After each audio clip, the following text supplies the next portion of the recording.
Well, welcome back to another edition of 42nd Street Pete's Grindhouse. And I was at a flea market this weekend, and I picked this up.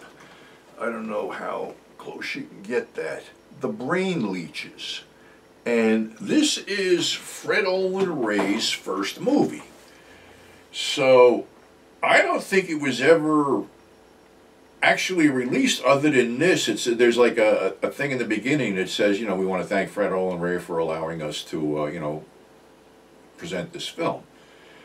It's supposedly 55 minutes long. It's, first one he shot, it's in black and white. It sort of foreshadows some stuff to come. Of course, it was shot in Florida. Actually, if you can find one of these, I don't even know if they're available, if anybody's selling them or whatever, but it's kind of dark. Not in humor and content or anything like that, just shot darkly. And, he uses the music, some stock music, narrates over this. It has sort of like definite homages to like Plan 9 from Outer Space, because it goes from day to day, real bright to real dark in certain scenes. Ping pong ball eyes, killer from space. Just a bunch of stuff in there that's kind of weird. The whole premise is that this, alien invaders, these brain leeches, and they bore through people's skulls. And people walk around with ping pong ball eyes and infect other people. Some people are taken over like body snatchers and then, try to get other people to be taken over and shit. It's pretty much... it's not really that bad, like I said. It just sort of showcases what was going to come down the pike with Fred Olen Ray, because his next film was another one that was shot in Florida called The Alien Dead, where I think an alien spaceship crashes into the swamp and reanimates people that died in the swamp, and they're walking around. And I think that was actually the first time he got a named star, Buster Crabbe, to be in it, because I guess Buster was working, living down there.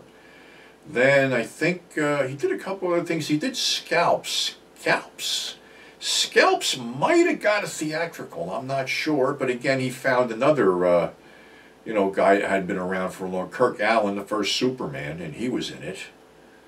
And then it just kept, kept on going and going and going. Fred, what I admire about Fred is he gave a lot of guys that were sort of like on their last leg, so to speak, last shot, to be in movies. I think he was the last guy who directed Telly Savalas.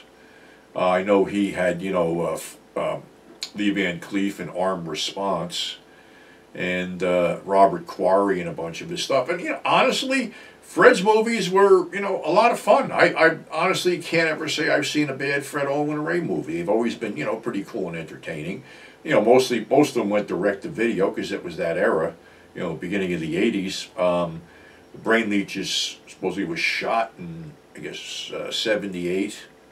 And then Alien Dead was right after that. So, we're in the 80s. And then, also in the Brain Leeches, there has to be a little bit of professional wrestling, because for those of you who don't know, Fred Olen Ray had a wrestling persona, pro wrestling persona, Fabulous Freddie Valentine, and he actually did have his own little fed, I believe. I can't remember what the hell the name of it was. Maybe it's even, I don't know, maybe it's on this thing here. Was fucking around to see something here.